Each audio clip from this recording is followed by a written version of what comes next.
جب بھی ہم ہوائی جہاز میں داخل ہوں، اپنے گھر میں داخل ہوں، اپنی کار میں بیٹھیں، اپنے آفس میں جائیں، کسی بھی جگہ جائیں، ایک دعا پڑھ لیجئے تو انشاءاللہ ہر قسم کے ایکسیڈنٹ سے اور ہر قسم کے شر سے اللہ تعالیٰ حفاظت کرے گا۔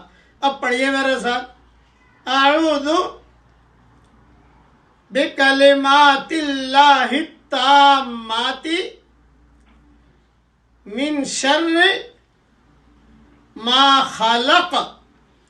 ترجمہ پڑھ لیجئے، اللہ تعالیٰ کے کامل اور مکمل کلمات کے ساتھ میں اللہ کی پناہ میں آتا ہوں ہر مخلوق کے شر سے اور برائی سے۔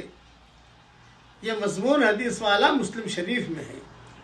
ہمارے حضرت جی رحمۃ اللہ علیہ کو میں نے دیکھا ہوائی جہاز میں چڑھتے ہی یہ دعا مانگتے تھے، زور سے پڑھتے تھے، اعوذ بکلمات اللہ التامات من شر ما خلق۔ اس کی عادت ڈال دیجئے، ہوائی حادثوں سے بھی اللہ حفاظت کرے گا۔ اللہ تعالی ہم سب سے راضی ہو جائے۔